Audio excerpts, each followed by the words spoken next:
Bonjour.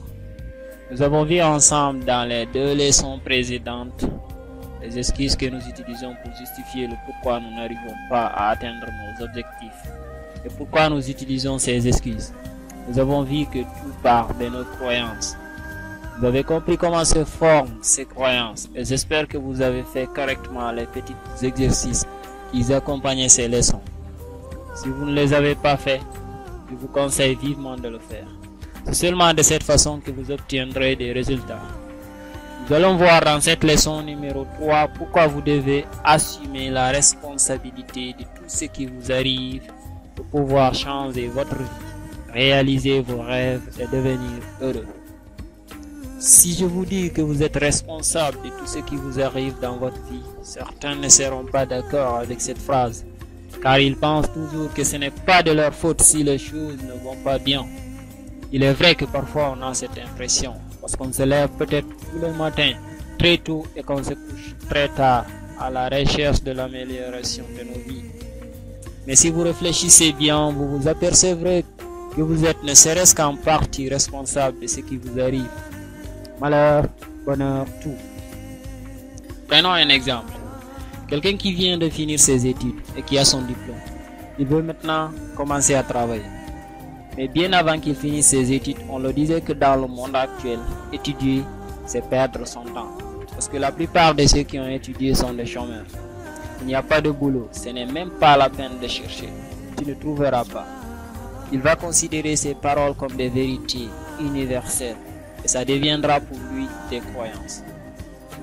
Donc il va accorder moins d'importance à ses études. Et même s'il obtient un diplôme, il sait qu'il n'est pas bien formé. Et il sera très difficile d'employer quelqu'un qui est mal formé. Et même s'il est bien formé, il sait que c'est difficile de trouver un emploi. Parce que c'est ce qu'on a programmé dans son cerveau. C'est devenu normal pour lui. Donc ses croyances vont guider toutes les actions qu'il mettra en place. Et il va soit abandonner la recherche d'emploi, ou alors courir pendant des années et ne trouvera pas ce qu'il cherche. Tous les actes qu'il mettra en place seront des actes qui ne feront que lui rendre la tâche difficile. Le seul mot qui circule dans sa tête, c'est le mot difficile, et il ne rencontre que des situations difficiles. Nous savons tous, comme on l'a vu dans les leçons précédentes, si tu crois que c'est difficile, ça sera difficile pour toi. S'il avait la croyance qu'il est facile de trouver un emploi, il aurait eu la certitude qu'il est facile, ou au moins qu'il est possible d'avoir un boulot, même si c'est un peu difficile. Il aurait agi de telle sorte qu'il obtient son boulot.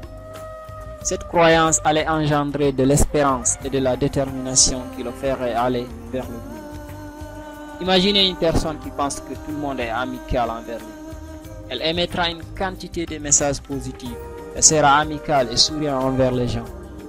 Elle sera gentille et aimable. Elle agira en fonction de cette pensée qu'elle a. Et l'on peut prévoir que, très vraisemblablement, l'environnement lui donnerait raison. Les gens vont l'aimer et tout le monde sera amical envers lui. Tout autant que si elle avait pensé qu'elle avait affaire à des gens hostiles et mauvais.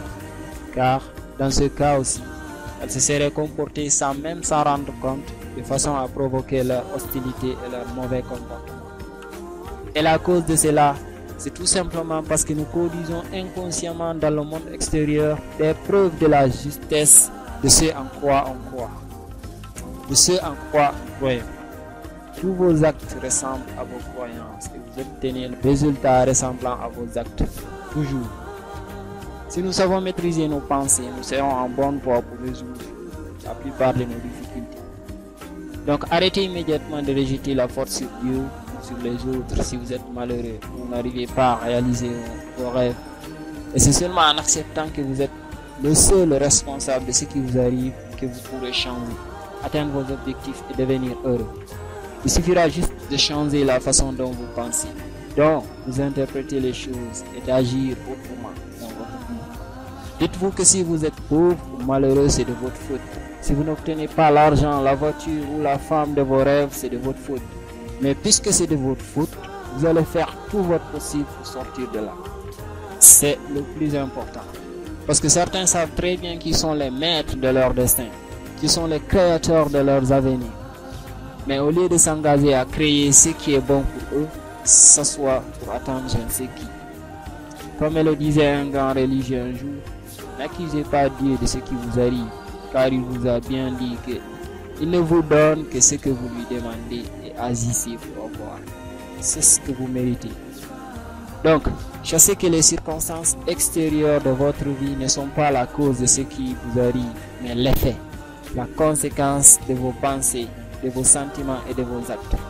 Je vous garantis qu'avec cette façon de penser, vous multipliez vos chances de changer rapidement et efficacement.